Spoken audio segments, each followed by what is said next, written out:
Hello, I'm going to analyze and interpret the speech by Cyril Ramaphosa, who is the newly elected president in South Africa.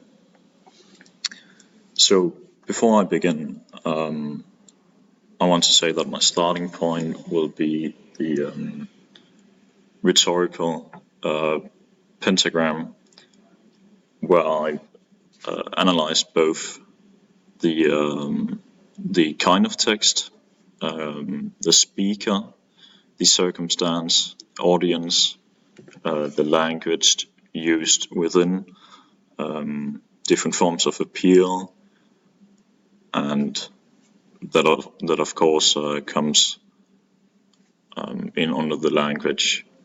And I will also analyze the topic, what the intention of the speech is, and compared it to one of Nelson Mandela's speeches.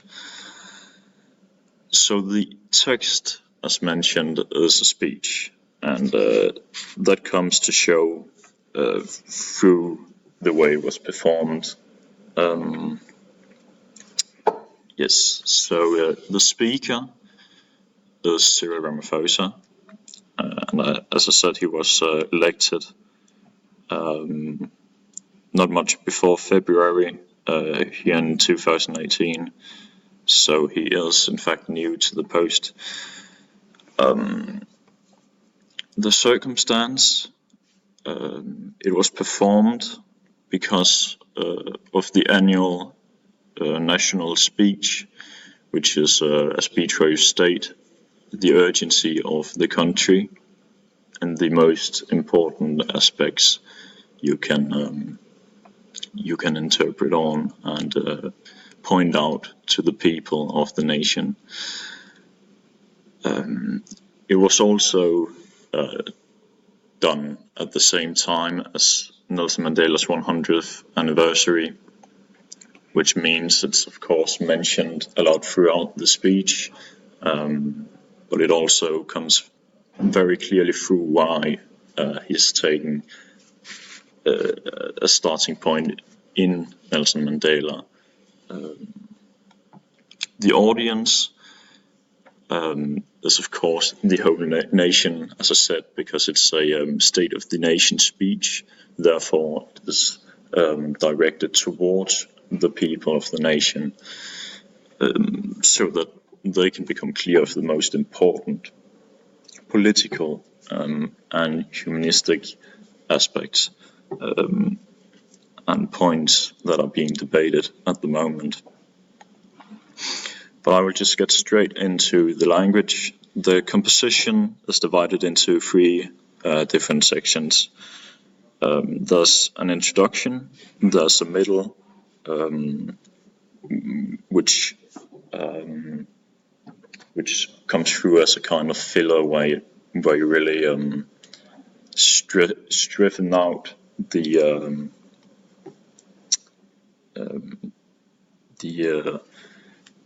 topics and the different kinds of appeals and such. And other than that, there's an ending where it just rounds up the whole speech very thoroughly and clearly, and also encourages the people to act rightfully. So the tone used in the speech is very serious. There isn't much room for fun and delightfulness, because it is a very strict circumstance that they are facing. So that means it is important for them to keep a serious face and to act very, very hesitant. Yes. The rhetorical devices used in the speech are of many. Throughout pretty much the whole of it, there's used a very big big vocabulary of words, very colorful adjectives, and also many pronouns that strengthen the forms of appeals, which I will analyze later on. So the different some of the different rhetorical devices would be would as an example be contrasts, which on page 2 is indicated on the first line, for example, where it says a person's prospects are determined by their own initiative and hard work. And just thereafter, he mentions that not by the color of their skin, place of birth, gender, language, or income of the parents. So this means he sets it up as a contrast so that you can easily compare the two and neglect the one that's for the worse of the nation and which one is for the greater good. So therefore, it comes very clearly to show which one is the nation's ideal presentence, which one is the ideal really politic and idealism for the nation, and which one they are going to follow out. Also, it becomes easier to remember the text when you hear it from when it's set up as a contrast. So yeah, there are many contrasts used throughout the text where you set up different forms, one against each other. As an example, also on page 2, I think it's line 12, we are diverse people and we are one nation but diverse. This is just things that is very easily recognized by the brain, so therefore you can follow along whenever he is speaking. It makes it easier for us to contemplate on what is being said. There's also used oxymorons, as on page 2, diminishing and trust and weakened and confidence, two very different words, but placed just after one another. Okay.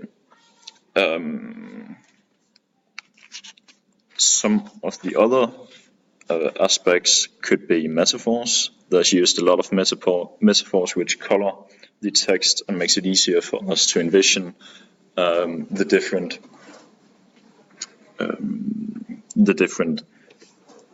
aspects and points in the text. Also,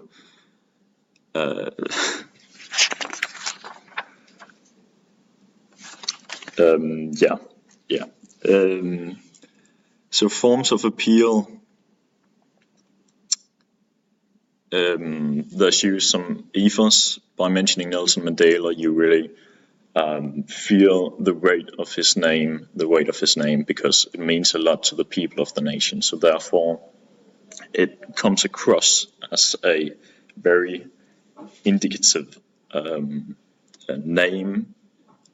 And when you compare this to yourself, it means that you're striving for something absolute, something very clear-minded, open, as he was.